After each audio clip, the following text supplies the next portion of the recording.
12 अक्टूबर 1999 जब फौज ने नवाज शरीफ हुकूमत का तख्ता उलट दिया। 12 अक्टूबर 1999 पाकिस्तान की सियासी तारीख का एक स्याह दिन है। इस रोज फौजी अमर जनरल परवेज मुशर्रफ ने मुल्की वजीर आजम नवाज शरीफ की मुंतखब हुकूमत का तख्ता उलट कर उन्हें गिरफ्तार कर लिया था। नवाज शरीफ की मुखालिफ सियासी जमातों ने मुंतखब हुकूमत के खात्मे पर मिठाइयाँ तकसीम की थी, लेकिन फिर वक्त गुजरने के साथ ही सबको अपनी गलती का एहसास भी हो गया था। तज्जियेकारों के मुताबिक 12 अक्टूबर 1999 का सानिया दरअसल कारगिल की जंग की वजह से नवाज शरीफ और जनरल परवेज मुशर्रफ के दरमियान शुरू होने वाली लड़ाई का नुक्ता उरूज था, क्योंकि नवाज शरीफ कारगिल में मुहिम जुई के बाद जनरल परवेज मुशर्रफ की मर्जी के खिलाफ अमेरिका गए थे और उन्होंने फौजी दस्ते वापस बुलाने के अहकामात जारी कर दिए थे, जिससे फौज में बेचैनी फैल गई थी। फिर बिल आखिर यही बेचैनी हुकूमत और फौज के दरमियान सर्द जंग की शक्ल इख्तियार कर गई। वजीर आजम माफी मांगने अमेरिका जा रहा है। जब पाकिस्तान में तैयार की गई अगस्ता आबदोस की इफ्तिताई तकरीब के लिए जनरल परवेज मुशर्रफ बतौर आर्मी चीफ कराची आए, तो उन्होंने गैर रस्मी बातचीत में ये भी कहा था कि नवाज शरीफ अमेरिका जाने वाले हैं। तब उनके अल्फाज थे, तुम्हारा वजीर आजम माफी मांगने अमेरिका जा रहा है। 12 अक्टूबर को इस्लामाबाद में क्या हुआ था? वजीर आजम नवाज शरीफ ने श्रीलंका के दौरे पर गए हुए chief of army staff general Pervez Musharraf को बरतरफ करके जनरल ज़ियाउद्दीन भट्ट को नया आर्मी चीफ मुकर्रर कर दिया, लेकिन नए आर्मी चीफ का फौज के जनरल हेडक्वार्टर्स का दौरा अभी बाकी था। परवेज मुशर्रफ जो वतन वापसी के लिए रवाना हो चुके थे, उनके तैयारी को मुल्क में कहीं भी उतरने की इजाजत देने से इनकार कर दिया गया था। फिर अचानक फौजी जवान वजीर आजम हाउस के गेट फलांग कर अंदर दाखिल हो गए।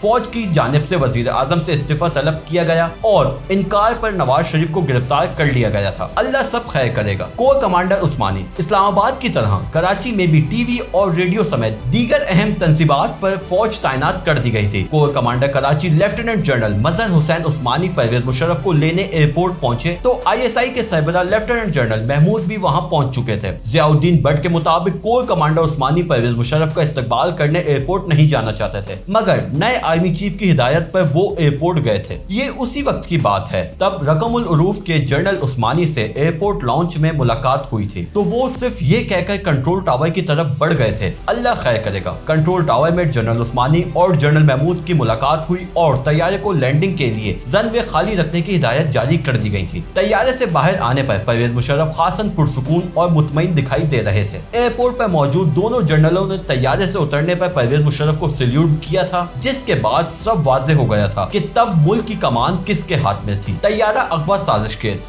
जनरल परवेज मुशर्रफ ने नवाज शरीफ, शहबाज शरीफ और उनके दीगर साथियों के खिलाफ तैयारा अगवा करने की साजिश का केस बनाया। ये मुकदमा गैर मामूली तौर पर तैयारे में सवार परवेज मुशर्रफ या किसी दूसरे मुसाफिर की मुद्दत में दर्ज किए जाने के बजाय जमीन पर मौजूद एक फौजी अफसर की दरख्वास्त पर दर्ज किया गया था। मुकदमा कई बरस तक इंसदाद दहशतगर्दी की अदालत में जेर समात रहा, जिसमें ज्यादा से ज्यादा सजा मौत हो सकती थी, मगर नवाज शरीफ, शहबाज शरीफ, शाहिद खाकान अब्बासी और सेनेटर सैफुर रहमान को उम्र कैद की सजाएं सुनाई गईं। कानूनी माहिरीन कहते हैं कि अगर किसी जुर्म की सजा मौत हो तो मुजरिम को उम्र कैद की सजा सुनाए जाने को मुजरिम की फतह से ही ताबीर किया जाता है।